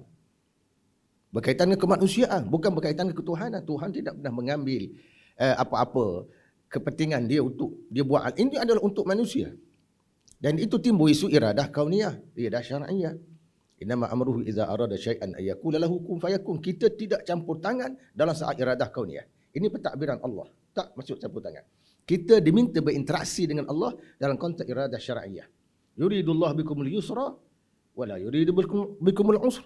Tanya semayang kita cukup tak cukup, larangan suruhan dan sebagainya. Itu benda yang itu yang Tuhan suruh. Tak perlu kita tanya pasal apa Allah Ta'ala ini menciptakan iblis. Kan tak ada iblis kan kita senang. Ahli sunnah kita satu je kat Malaysia. Senang setengah orang kata. Ada iblis kan payah nak buat kerja kan. Imam Ibn Qayyim panjang lebar dia bahas tentang kedudukan kewujudan iblis itu dari sudut hikmah. Hikmah. Adanya iblis tuan-tuan, maka di situlah tuan-tuan akan dapat melihat kualiti iman kita. Kalau tak ada iblis, tuan-tuan nak uji kekuatan iman kita macam mana? Setiap benda ni sebab ahli syurga nanti dia akan masuk syurga setelah diuji. Semua yang masuk syurga itu teruji. Yang paling tingginya asyadun nasi bala'al anbiya summal amsal fal amsal. Yang paling tingginya pada Nabi Nuh. Maka mereka masuk syurga setelah menghadapi satu ujian yang paling tinggi. Tak sekali. Kita ni ujian kita sikit-sikit baru. Kan? Orang tuduh Wahabi saja setengahnya tak nak forum tu. Tak nak forum tu. Apalagi sekarang ni saya dah tulis, tuan-tuan boleh rujuk dalam buku saya, Pelabelang Wahabi, yang bukan kerana dia faktor Syekh Muhammad Abdul Wahab, tak. Faktor kerana nak menutup kejahilan, kelemahan dalam pengurusan, maka kawan pun dituduh nak menjatuhkan kawan dalam sektor kerajaan, dari memegang sesuatu jawatan, tuduh dia Wahabi, out kawan tu. Ni fenomena yang bukan apa ni, akidah betul-betul. Itu pun kita boleh bahas lagi. Saya sekarang tuan-tuan di Terengganu, memang orang tuduh saya Wahabi, tak kisahlah. Itu perkara biasa. Tapi saya sekarang sedang menunggu. Siapa-siapa tuduh tu sila datang jumpa saya. Kita berbahas dan kita berdebat. Sampai sekarang tak ada. Ini menunjukkan bahawa tuduhan itu ada sesuatu agenda yang tersembunyi di sebaliknya. Saya pernah bagi satu ceramah tentang akidah. Ya. Tentang bab zikir je. Zikir ni ditujukan pada Allah. Zikir ni bukan untuk makhluk. Very simple je. Zikir paling afdal, tengok pula dari segi syariatnya, afdal zikri la ilaha illallah. Simple lah. Saya ingat ke, kita ceramah sebegitu rupa tidak jadi isu. Mari seorang ustaz, lepas saya ceramah ustaz, dia kata saya ni jahil. Saya kata, macam mana pula aku boleh jadi jahil? Yang aku sebut tu afdal zikri la ilaha illallah. Ini satu bentuk kejahilan kan? Sebab dia nak kata, yang dia belajar tu, yang Tok Guru dia kata, zikir paling tinggi martabatnya ialah Allah, Allah. Jadi apabila saya tolak zikir tu, maka saya dianggap jahil. Macam mana cabaran tuan-tuan kalian nak depan orang ni? Mudah je dia anggap kita jahil. Lepas tu dia ceramah orang pun macam dia perbetulkan semula apa yang kita ceramah. Very simple kita ceramah, dia datang. Inilah saya katakan tuan-tuan, cabaran pada kita apabila kita cuba nak mengajak masyarakat bersatu, memahami asas akidah yang betul, kita akan jumpa halangan-halangan daripada orang yang didakwa oleh masyarakat sebagai tokoh-tokoh ulama ataupun tokoh ilmuwan. Tapi duduk bertahan. Sehingga kan dalam masalah salawat al-fatih, tuan, salawat al-fatih kan, sehingga ada yang menyatakan, dia kata salat kita baca macam mana pun salawat Nabi ajar sebenarnya, dia tidak akan sempurna kalau tidak dibaca salawat al-fatih walaupun sekali. Kita baca hak lain lagi tu tidak akan sempurna kalau tak baca salawat al-fatih. Tetapi kalau kita amal salawat al-fatih sahaja dan kita tak amal semua Nabi ajar salawat-salawat tu, sudah memadai, ajza'a. Maknanya tak payah ada automatik bila kita cakap begitu tuan-tuan. Apa makna? Artinya kita telah membesarkan selawat yang dibuat oleh makhluk dan kita meninggalkan selawat yang dibuat oleh kekasih Allah. Statusnya kekasih Allah. Kita tinggal yang tu. Maka di situlah mulanya bibit-bibit di mana sunnah-sunnah Nabi. Ya, mula-mula sunnah kecil, lepas tu dia pergi kepada akidah. Macam saya sebut tadi, macam istighasah. Macam bab istighasah. Yang saya tidak pernah sangka satu ketika akan ada manusia-manusia yang bangkit, tuan-tuan, yang kata apa benda ni, orang yang tidak minta dengan Allah, orang yang tidak minta dengan Tok Wali ni, minta dengan Allah ni sebagai orang yang tidak beradab. Saya tidak pernah terlintas dalam kepala saya ada manusia-manusia akan berkata begitu.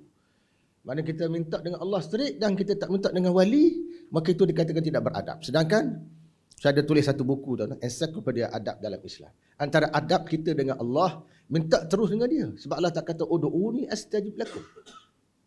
Minta terus dengan dia. Jadi, ini adalah cabaran-cabaran, tuan-tuan, dalam kita mengajak masyarakat bersatu. Saya dah sebut tadi, saya simpulkan balik. Bersatu, satu benda yang penting. Hakikatnya dalam masyarakat kita bersatu itu telah berlaku.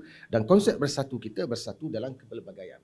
Cuma, kita nak mengukuhkan lagi persatuan yang ada, maka akidah itu memang perlu diperkukuhkan dan diperkuatkan. Dan saya menyerulah pada tuan-tuan sekalian supaya kita perlu mempunyai kesabaran yang sangat tinggi. Istiqamah yang sangat tinggi, tuan-tuan. Ya, kita jumpa sahabat-sahabat kita. Dulu bagus, dia punya aliran dia salah dan sebagainya. Tapi bila dia telah digertak, bila majlis dia diganggu, dia kecabut lagi. Senyap. Jadi kalau macam Imam Ahmad kata, "Idza sakata al-alim wal jahil yajhal, famata yatabayyanu al-haq." Bila orang orang alim diam diri, orang jahil jahil, orang yang jahil terus kejap hilangnya, famata yatabayyanu al-haq. Bila akan terselah lagi kebenaran. Jadi dari segi formulanya memang kita sudah tidak pertikaikan. Cuma interaksi kita dengan masyarakat, memang kena sabarlah. Saya melihat sahabat-sahabat kita yang bercakap tentang soal akidah. Saya sendiri pun dulu bila kita bercakap tentang akidah di wilayah Pertuan, saya tidak dibenarkan bercakap buku saya sendiri. Saya tak benarkan bercakap buku saya sendiri. Dan saya hanya dibenarkan bercakap dalam hotel. Ini sejarah hidup saya. Pelik saya fikir. Seminggu saya hidup fikir, macam mana pula? Ini kita anggap salah satu di antara cabaran kecil, tuan-tuan. Ini adalah salah satu cabaran kecil. Jadi kesimpulannya, tadi kesimpulan kali kedua pula. Wa anna hadha sirati mustaqiman fattabi'uh. Kita bermula daripada akidah. Kalau tuan-tuan tengok asas-asas akidah kita pun percaya pada Allah, percaya pada Rasul, percaya pada kiamat, kitab dan sebagainya itu asas-asas itu perlu diperkukuh. Kedua, dalam tujuan mengharmonikan masyarakat tadi, kadang setengah orang, tuan-tuan, kita tak suka kita adakan dialog. Bagi saya, tuan-tuan, kita bukan berdebat, kita muzakarah. Berdebat saya tak berapa suka, tapi kalau muzakarah kita sukalah. Sesuatu isu, kan, apabila berlaku muzakarah di situ, tuan-tuan boleh lihat di mana titik-titik pertemuan antara dua golongan. Di mana titik perbezaan. Di mana titik yang mana kita boleh toleransi. So kurang-kurang apabila berlaku muzakarah itu, maknanya kita dapat mengendurkan sikit ketegangan ataupun tekanan yang dikenakan. Macam muzakarah yang dibuat oleh Kuib, tuan-tuan, tentang pahaman Wahabi. Dia telah berjaya mengendurkan sedikit tanggapan-tanggapan negatif ke atas negeri Perlis itu sendiri, sebagai negeri Wahabi dan sebagainya. Orang masyarakat kita tuan-tuan masih jahil tentang apa itu Wahabi, apa itu Salaf. Jadi kita perlukan banyak kesabaran dalam soal ini. Sekadar itu sajalah sedikit celoteh saya. Wallahu a'lam. Wassalamualaikum warahmatullahi wabarakatuh. Waalaikumsalam warahmatullahi wabarakatuh. Barakallahu fikum, hayyakumullah Ustazul Karim. Alhamdulillah. Dengan penyampaian daripada panel pertama tadi, maka kita lompat terus ke sisi penggulungan. Hakikatnya pada saya ada lagi 6 soalan yang ingin saya tujukan, dan hasratnya saya ingin bukakan 3 soalan pada penonton, namun oleh kerana ada penjadulan semula kaitan dengan waktu forum kita, maka terpaksa saya pergi pada sesi terakhir. Itu pun saya terpaksa skip Profesor Basri. Ya, kita bagi yang menggulung adalah 2 panel kita. Cuma saya ingin menyampuk sedikit berkaitan dengan pengalaman apa yang Doktor sebut tadi, berkaitan dengan kita bercerita tentang al-illah al-ghaiyah. Tujuan Tuhan melakukan sesuatu. Dia ada illah suriyah, ghaiyah, illah fa'iliyah. Ada 4 jenis kalau siapa belajar dalam akidah secara detail. Kebetulan saya pernah ada pengalaman bersama dengan pendakwah-pendakwah daripada kalangan pihak sana, ikan Asy'ariyah. Dia cerita tentang tak boleh, mustahil bagi Allah itu memiliki tujuan. Allah tidak boleh melakukan sesuatu dikeranakan oleh suatu kerana. Kebetulan buku ada di depan. Buku yang ada di depan saya adalah buku Maqasid Syariah. Satu bidang ilmu berkaitan dengan syariat itu ada maqasidnya. Ilmu maqasid yang dibincangkan ketika itu oleh kerajaan yang menceritakan tentang maqasid syariah. Saya cakap, kalau Allah Subhanahu Wa Taala buat sesuatu tanpa maksud dan tak boleh dielahkan, tak boleh tanpa kerana dan tujuan, macam mana ilmu maqasid syariah? Tuan-tuan, perbincangan berkaitan dengan tauhid dan akidah, sekiranya di level yang tinggi, tuan-tuan akan melihat semua mazhab akan berlakunya pertentangan yang begitu banyak sesama mereka. Sebab itu tiap-tiap mazhab akan menghadkan pengikutnya belajar kadar ini saja. Belajar kadar ini saja, kadar ini saja. Begitu juga berkenaan dengan agama. Berbeza dengan akidah salafus salih, kita mengajarkan, kita buka kitab baru, buka kitab salaf, bawa Al-Quran, bawa hadis. Kita tidak perlu ada sesuatu ditakutkan kerana kita yakin apa yang kita bawa tidak ada kontradiksinya. Dengan itu, saya minta di akhir kalimah ini, saya mohon kepada Al-Fadhil Ayahanda Ustaz Safa Badri untuk menggulung isi kandungan kita pada forum kita pada pagi ini, kemudian diikuti dengan Al-Fadhil Ustaz Zainan. Barakallahu fikum. Silakan.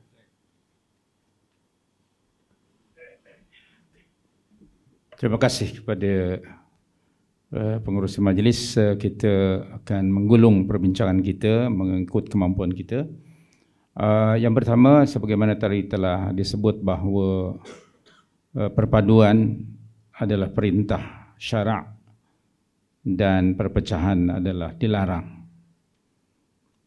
Kemudian apa yang diperintah wajib kita laksanakan, apa yang ditegah wajib kita hindarkan. Kedua, perpecahan itu ada yang mazmumah dan ada yang mahmudah. Ada yang tercela, iaitu berpecah dalam urusan-urusan usul, sementara dalam urusan-urusan ijtihadiyah dia perkara yang Allah tadi sebut pada surah 11 ayat 118 seperti yang telah disebut tadi. Berikutnya, atas perintah Allah juga, apabila berlaku perbezaan pandangan dalam satu-satu isu, Allah telah perintahkan kita untuk mengembalikan perbezaan di kalangan kita kepada Allah, yakni Al-Quran, dan kepada Nabi SAW, yakni sunnah yang sahihah. Dan sikap seorang mukmin apabila telah didapati adanya dalil qat'i untuk mengembalikan perbezaan kepada Al-Quran dan sunnah, maka orang mukminin akan menjawab as-sam'u wa ta'ah seperti mana Allah sebut pada surah 24 ayat yang ke-51. Dan berikutnya, untuk mencapai perpaduan itu Poin yang pertama ialah ikhlasun niyah. Kita masing-masing mesti mengikhlaskan niat bahawa tujuan kita adalah sama, iaitu ibtigha mardatillah, mencari keridhaan Allah Azza wa Jalla. Yang keduanya, kita tentu diarahkan untuk memperdalam ataupun tafaqquh fid din, seperti mana yang Allah sebut pada surah ke-9 ayat 122 dan seterusnya. Apa yang Allah anugerahkan ilmu itu kita amalkan seperti mana kita diajar Nabi SAW dalam sebuah doa, agar Allah menganugerahkan pada kita ilmu yang bermanfaat. Dan ketiganya, untuk juga perpaduan ini hendaknya setiap orang menghormati, menghargai jika ada perbezaan dalam perkara-perkara ijtihadiyah, hendaknya kita saling menghormati perbezaan itu selama mana ia tidak bercanggah dengan ketetapan syariat ataupun dengan Al-Quran dan Sunnah Nabawiyah. Berikutnya, untuk kita berpadu, hendaknya kita, sebagaimana Prof tadi sebut, hendaknya kita sentiasa berinteraksi dengan berbagai kalangan di masyarakat kita. Walaupun kita tahu cabaran-cabaran yang sudah tadi disebut, tapi cabaran itu merupakan satu starting point barangkali bagi kita, bagi menyelesaikan masalah. Hendaknya para duat menjadi penyelesai masalah, bukan pembuat masalah. Dan berikutnya, di antara kita hendaknya kita sentiasa berhubungan rapat, tidak semestinya fizikal, kerana perpaduan tidak mestinya sekelompok orang berhari-hari mereka berpadu di satu tempat, tidak. Boleh jadi dia berjauhan, tetapi yang menyatu padukan kita adalah akidah dan iman yang sama, sebagaimana Allah sebut pada surah 49 ayat yang ke-10. Dan selanjutnya, hendaknya kita saling mengingatkan, menasihati. Tanasuh ini adalah salah satu perintah syariat kita, untuk kita bersedia mendengar nasihat daripada orang lain, dan hendaknya kita saling mengkritisise demi untuk membina dan membangun, bukan untuk menjatuhkan. Kesemuanya ini banyak elemen-elemen untuk kita bersatu padu, tapi puncaknya tadi adalah ikhlasun niyah dan mutaba'atun Nabi. Terima kasih. Wallahu a'lam. Assalamualaikum warahmatullahi wabarakatuh. Islam wal muslimin. Seterusnya kita serahkan kepada Fadil Ustaz Zainal. Fadil mashkur. Alhamdulillah. Sebenarnya Ustaz Sofwan sudah gulung semua. Jadi dengan Profesor Basri pun dah gulung semua. Hanya saya ingin tekankan, yaitu ke arah mana hala tuju kita nak gunakan, maksudnya kita berpadu itu kita sebut Al-Quran dengan Sunnah. Itu sudah belum jelas dan betul. Cuma satu pengalaman saya yang untuk kita bersatu itu, kita cari kitab yang boleh diterima oleh semua. Pengalaman saya adalah membaca kitab Perisai bagi Sekalian Mukallaf. Ini boleh diterima oleh mereka-mereka itu, dan kita ahli salaf terjemahkan menurut Al-Quran dengan Sunnah. Memang kitab ini saya baca lebih kurang 30 tahun di Masjid Surau, dan ada beberapa kelemahan, kekurangan, itu penting kita perbaiki. Jadi maksudnya secara vertikalnya, seperti Dr. Sofwan sebutkan tadi, macam mana kita nak cari formula, kita tidak mencari musuh, tapi mencari kawan. Maknanya nak menanamkan ilmu. Pertama, ke diri kita dahulu. Apabila kita tahu bahwasanya inilah asas yang benar, dan kita tahu ada pula saudara-saudara kita yang tidak menepati akidah salaf ni, bagaimana supaya kita dapat, yaitu berkawan dengan mereka, bukan bermusuh. Bukan bermusuh. Kalau bermusuh dia semakin lari. Tapi kalau berkawan dengan mereka, insyaAllah ta'ala lama-kelamaan dia akan memahami. Maksudnya, kita tahu bahawa mereka sebenarnya kosong. Kosong pun. Tak tahu tauhid pun. Dr. Ju selalu tekankan. Tanya Allah pun tak boleh jawab. Allah tu siapa? Tak boleh jawab. Dan tak boleh jawab pun. Tak boleh jawab rupanya tu. Allah tu siapa? Tak boleh jawab. Saya pernah jumpa kumpulan masyarakat. Allah tu siapa? Tak boleh jawab. Kenapa? Kalau jawab salah lah. Saya pun balik-balik buku. Kenapa kalau jawab Allah tu salah? Rupanya jawabnya, dia belajar Asmaul Husna tu bukan 99, 100. Yang ke 100 tu kita lah. Jadi kita jadi Tuhan. Kesimpulan yang tekankan, akidah salaf tu kita nak jadi makhluk Tuhan di dunia, di kubur, di akhirat.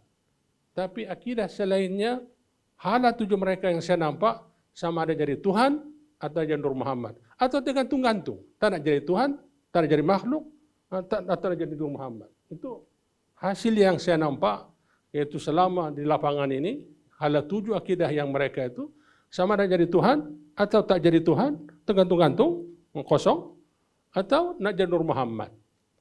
Seperti mana kita ketahui, ada sekarang ini satu aliran yang baru lagi, yaitu, supaya kita tahu, rupanya sumbangan Profesor Abdullah Fattah Harun sangat bermanfaat selama ini. Lepas dia meninggal, ada sekarang aliran nak menghidupkan kembali Wahdatul Wujud.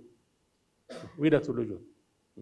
Jadi rahmati Allah, Wahdatul Wujud ini kita tahulah bahwasanya saya ada dalam satu kumpulan, tidak ada membantah bahwasanya pemahaman Ibnu Arabi itu adalah memang ikut Al-Quran dengan Sunnah.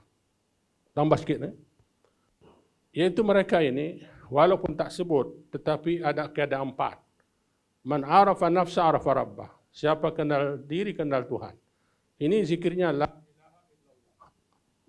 Abdu zikri la ilaha illallah ini adalah kulit-kulit. Ini yang pertama. Yang kedua, wa man arafa tadi arafa nafsu. Man arafa nafsa arafa Allah.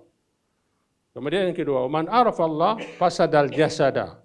Siapa kenal Allah binasalah diri. Zikirnya apa dia? Allah, Allah, Allah. Saya pernah ke Tawau, tempat Sultan, selepas saya ceramah menangis kawan tu. Rupanya selama ini apabila ingat Allah, ingat di dalam hal. Itulah Tuhan. Yang ketiga, man arafa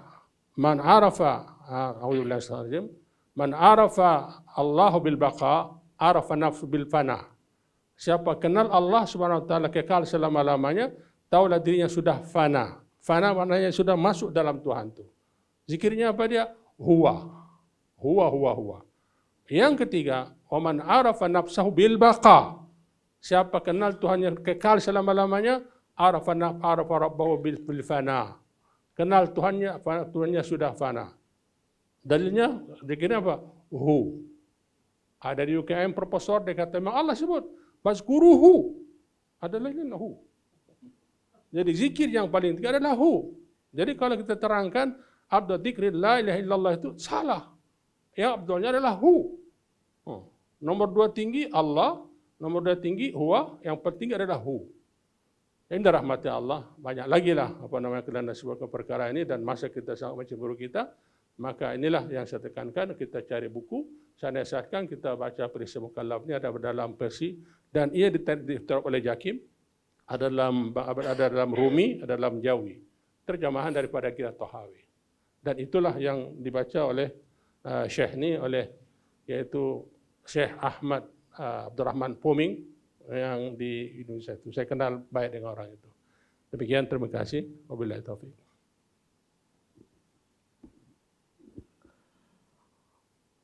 Alhamdulillah, di atas penjelasan yang diberikan dan penjelasan dan penggulungan yang dilakukan oleh Al-Fadhil Ustaz Zainal tadi, maka berakhirlah forum kita pada pagi ini. Sebagai penutup, ulasan saya terhadap forum kita agak sedikit di luar tajuk, namun merangkumi semua. Gerakan dakwah as-salafiyah moden yang dipelopori oleh Syekh Muhammad bin Abdul Wahab. Antara matan pertama yang beliau letakkan adalah satu matan untuk meruntuhkan segala kefahaman yang salah dan silap dalam masyarakat Arab Saudi ketika itu atau masyarakat Najd ketika itu. Beliau menulis buku Al-Usulus Salasah. buku yang ringkas. Tetapi dalamnya buku yang diwajibkan rakyat keseluruhannya hafal. Ketika itu dalamnya akan menjadikan satu titik langkah pertama untuk mereka menolak segala perkara yang batil. Apa yang beliau ajarkan dalam matan usul salasah? Tatkala manusia telah mula berbangga dengan pelbagai ilmu teknologi yang masuk dalam masyarakat dan masing-masing dah mula berbangga dengan segala sijil dan kesarjanaan yang ada pada diri mereka, Syekh kembalikan kita kepada sebenarnya semua ilmu tidak ada harganya kalau tidak ada 3 ilmu. Al-usul salasah berkait dengan ma'rifatullah, kenal Allah dengan sebenarnya, ma'rifatu nabihi, kenal Nabi dengan sebenarnya, dan ilmu yang ketiga yang jadi asas kepada bernilainya ilmu yang lain, kenal agama Allah dengan sebenarnya, wa ma'rifatud dini bil adillah. Bila tambah kenal agama Allah dengan dalil. Kerana ramai di kalangan manusia kenal agama Allah tapi tanpa dalil. Kenal agama Allah ikut ulasan-ulasan. Kenal agama Allah ikut apa yang difikirkan. Penyelesaian yang tidak lain tidak bukan. Bawalah manusia kembali kepada dalil ma'rifat din bil adillah. Dengan itu, insya-Allah pada pagi ini kita tutup majlis pada pagi ini, majlis forum perpaduan ummah menurut syariat Islam, dan kita tutup dengan ucapan terima kasih kepada ahli-ahli panel kita, Al-Fadil Ustaz Safwan Badri, Al-Fadil Dr. Basir Ibrahim, dan juga Al-Fadil Ustaz Zainal Abidin, semua ashabul fadilah yang ada ini. Kita mohonkan semoga Allah SWT terima segala kebaikan mereka dan Allah terima segala usaha kita hadir dan tunggu hingga akhir forum. Allahumma ja'al jam'ana jam'an marhuma wa tafarruquna min ba'dihi tafarruqan ma'suma wa la taj'al fina wa man ma'ana syaqiyyan wa la matrudan wa la mahruma. Wa sallallahu ala sayyidina Muhammad wa ala alihi wa sahbihi wa baraka sallam. Dan ucapan terima kasih kepada penganjur iaitu GASMA begitu, dengan kerjasama Majlis Agama Islam dan Adat Istiadat